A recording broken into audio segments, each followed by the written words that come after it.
So you go to the place, you set up your tents. Some people that turn up out of nowhere who know the shaky hands routine and teach you the shaky hands routine. Ours was sort of set up by people who did some of the university occupations last year. Like we started in October as well. But I don't think anyone had any idea that we'd still be going now.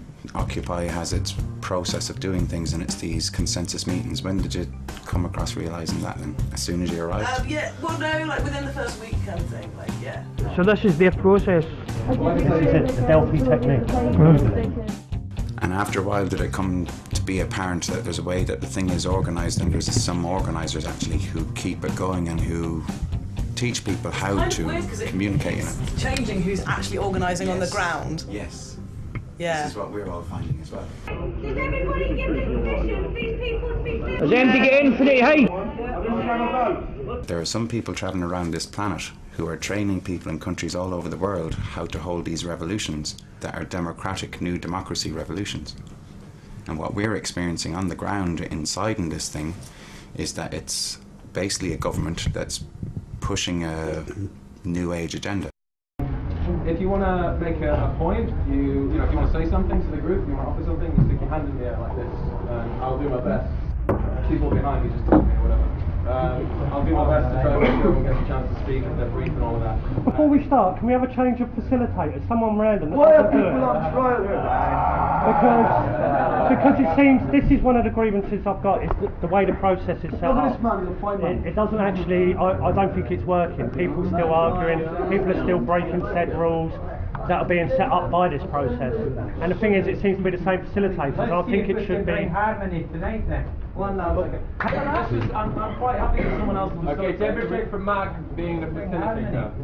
Okay, we agree. Like each time I sat there in the meeting, I put my hand up and I went to ask a question, a simple one question, and it was like, you seem to be here talking about all the problems, creating a body of rules which actually exposes what more problems are, so you feel the duty to go and enforce these rules because you're part of this so-called movement, and this duty is there because the GA made a consensus, so I have to do it.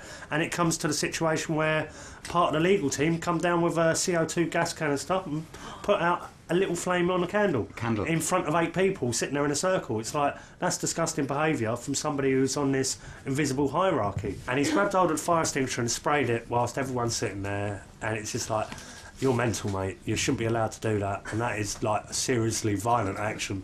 Now, if somebody done that or hit somebody whilst holding a can of beer, they would have been kicked out of this building. But because the guy is on the legal team, it's like, oh, we're going to have to like deal with this another way. Now, on top of that, they're discussing using their own monetary system, their own climate camp money. And then on top of that, this is the punchline of it all now, a census. Does anybody actually know whose idea or format this? Because this format, the Occupy thing, it's actually got its own handbook, its own toolkit, and it's all the same format that's happening in Bristol, Dublin, Toronto, everywhere. It's exactly the same format. Anybody know whose idea it was, who passed this? Well, before we go into that, we're going to finish this. Okay, cool. Delphi Technique! Main point is that this Delphi Technique thing applied through the 99% thing means that none of what the 99% have been put up to do by the popular movement from the media, none of that is even getting talked about anymore. Clinic set up a secret meeting and they decided to change 10 of them. And then we go up to the meeting and things are trying to get addressed about it, and then they're scooting off onto like the copper being stolen from the building. And what should we do about it? Well, I think the people that have stolen it should replace it with money. And it's like, you're not mental. You're just talking about one issue, and when you can't deal with that one issue, you'll scoot onto something that you've been planning on talking about all day long. What we don't see is Bank of Ideas people are either. And it's really like you're making a conscious effort to dissociate yourselves from the rest of us. Whereas like a unified camp system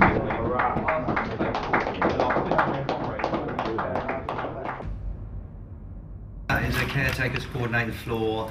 There is basically people who work very hard with the project, the people who planned to open this building for a month before, and the people who came in who were the first 20 odd people who took the building and worked very hard to open it. There is also a tech hub up there. This is all. There is also like 2 or 3 secure rooms where we lock up video projectors and laptops, because we've had about 6 or 7 laptops. Could you just say that on the camera? Would you be? No, okay. No, you don't want to do that. That's okay. So that door locked there? Can we not go in? Sorry. Why can't we go in? Because people's rooms? Oh, but it says authorised personnel only. Yeah, like for the day. So who are the authorised personnel? Either security when they need to get on the roof, or the people that live in those rooms. Yeah, but some of the people that live here downstairs are not allowed to come up here. Well, How's that's that? not their room. Yeah, but you can go downstairs where they sleep. But I wouldn't go in their room. Can you not film me, please? Okay, yeah. I said, okay, let me say it again. And I said it about 5-6 times. Each time that I said, you're setting up a body of rules. The rules don't work because people are still breaking them. Your process of putting these rules in place does not work. It's the same 6 people that are voting it in with their shaky hands. This isn't working. And the woman said, well, what I think he's trying to say is about the candle. It's like, so I've put my hand up again. It's like, look, you're diverting away from what I'm saying. What happened down St Paul's was I started asking the finance team, where's the money going? Why is it going into Climate Camp Action bank account? Who are the signatories of the account? No, speed it up. This is very, very important. When you have like general assemblies and you've got 40, 50 people sitting there, you'll get the core 6 people, which will be the facilitator, people sitting next to a facilitator and a couple of people dotted around the room, all shake their hands, and then like there'll be a few people go, yeah, I think I'll vote for that. And it's like, what are you voting for? Oh, I'm not too sure. Why was you asked to tell me to go? And by who? If you're going to try and overthrow something that's invisible or pretending that it is non-hierarchy, when it plainly is, you've got to work out who the hierarchy is. Then you find Climate Camp connections through their bank account at St Paul's, Climate Camp Action, and then you say to the actual finance team, where's the money going? It's going into Climate Camp Action bank account. Why is it going there?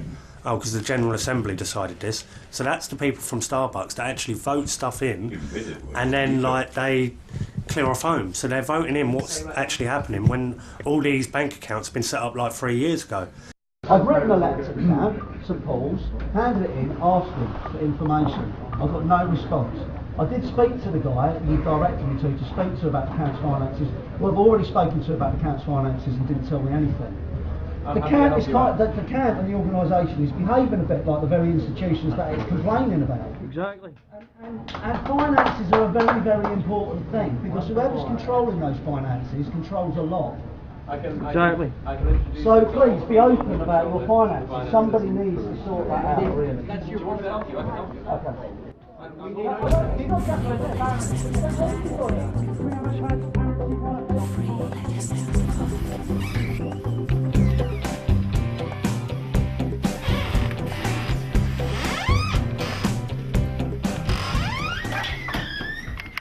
Like I say, I've just gently asked Phoenix the first question in order that, which the first question that came up is how is the Climate Camp bank account associated with St Paul's? He's like, oh, I don't know, is it associated? And I'm like, well, apparently. And he's like, finance would know about that. And then the security guy who's standing beside him goes and explains that initially it was as a transitory kind of thing, and then Phoenix goes, there you go, it was just there for a little while is what Phoenix says. And he walks off before everyone's going, yeah, but it never got sorted out and nobody knows what happened then, it never got changed to anything, did it? But he's left. This was only me and Phoenix in the room, then the security guy came along and joined along with him, then there's 3 or 4 of them around. He didn't just sit down and even take one question as a talk to each other thing, but we discussed that he's going, the whole place is just falling apart, it's all falling apart, that's what happens when people don't give a shit. I'm saying, have a look around, man, look at this room, is lovely and sorted out. Yeah, he's going, it's great when a room is sorted out. I'm going, well, at least this room has been sorted out so recently it's not falling apart, and look, it's only me and you in here and it's peaceful. Maybe we'll chat. And he's trying to take the lock off the door so that they can't lock themselves in. Did they take the lock out in here? Yeah, that's what he did while I was there. So, is that a rule for every door here? No, that's for people who aren't trusted or only here until they get kicked out. Okay. I would imagine. Who makes these decisions? Who's trusted or not? His excuse was they're locking the doors up here because they've got projectors and laptops up here. They keep getting stolen. Well, they've got security and they've got this big body of rules and they can't deal with it. But first, the lassie went, it's because people live up there. I said, well, people live downstairs, so you can go down to their living quarters, but they can't come up to your living quarters. Why is that? I said, there's a bit of segregation here. Then on top of that, you find this by Climate Camp. Right, have you seen this? This is a Climate Camp production, right? Now, you think they've got their own bank account and funds going in. Where's the money going? This is a free paper. And the last page is talking about Climate Camp and how it needs loads of people to run it, and it's deteriorated a little bit. But let's have a look at all the other movements that are going on, like the student movement. Green and Black Cross are really involved with them. What are they? Who? Climate Camp? Green and Black Cross. Green and Black Cross are like, they organise solicitors for actions and things like that. On this, where it's talking about the Climate Camp and how it needs to revamp and come back, down here it says, and you never know, all this activity might inspire another climate camp, or better than that, maybe training camp that spans the climate movement, student movement and UK Uncut, and a camp with a common future where things we hold collectively, the atmosphere, education, the health service are all discussed alongside how we could go about defending these social and ecological commons. And who knows where? In the middle of the square mile, perhaps? Question mark. So, like, is it Climate Camp that has been setting this up from, like, a long time ago? I'm not sure why this question still hasn't been answered, but I'm quite interested as well. This Bank of Ideas registered company. Can you ask this question again? Does anybody know who set this up? Question. This is 2009. There's a workshop tomorrow. It's the same one, Daisy Golding's the email. 2009. Daisy Golding is the name. What the hell wrong with that? Because that's the name on the email for Occupy. It's a fictional name made up for Occupy. Because I looked at it and thought, okay, this could be something just totally coincidental, somebody setting up a company a few years ago. So what I've done at that point is looked at the registrant of the company.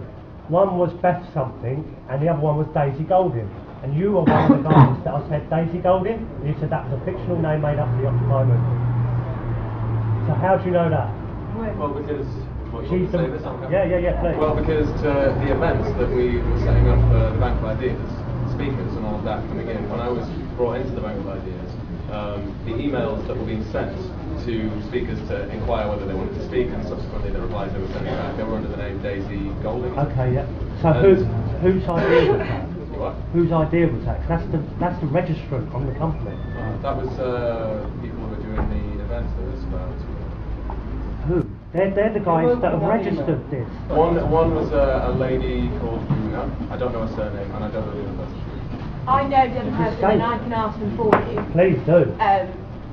I mean, I personally don't think it's of any relevance. A company was set up 2 years ago with the same name, loads of companies. St Paul's, I know it's cold, but it has deteriorated in size, and that's down to people like the security or tranquility team or whatever they want to call themselves. They're like walking around like robots of the system, going, right, you can't do that, you can't do that. It's like, if you're going to be security or whatever you're going to label yourself, make sure somebody's secure, right? If there's somebody asleep in a chair outside the tea tent or whatever, cover them up in blankets. Don't push them and go, you can't sleep here. But this building was offered out to the common law kind of people. And we were trying to chat to the people down in St Paul's and make it all be linked together. And just found you couldn't make any of these links. These people who you would link with were like mist. When I first came down here, it was a real grassroots movement. A lot of people that were concerned about the way the country's heading, and yeah, they were here to voice their opinion. And since then, since the GAs have moved in and started to take control over the camp, a lot has changed. And the way they did it was very stealthily, because at first the General Assembly meetings were a platform for expression and for people to share their ideas with the camp. And then once they'd established an authority over the camp, they began to enforce rules on not just how the camp's going to run, but on the individuals themselves. So it just goes to show, really, when they're hiding their faces and they don't like transparency, it's quite revealing, isn't it? They don't like cameras on the site. A lot of activists carry cameras nowadays, so it's quite, it's quite revealing. Steve, you on this one? You don't want to. There's no reason why we can't film here, but they've gone to get their tranquility team now. So this is how it's turned out at St Paul's. It seems that it's no longer the 99%. It's like saying to somebody that worships Jesus under Christianity, that you're a devil worshipper. They'll be like, no, I'm not. Well, how can you say that? And it's like saying the same thing about people that are involved with the Occupy movement. You say to them, well, what you're doing could be part of an inside job. And they're like, no, and it's like, I'm not actually directing that at you, and it's either your ego getting you carried away because you can't debate it back, or because your heart's so far in it, you're being blinded by what you truly believe in. That's it, people do want to believe.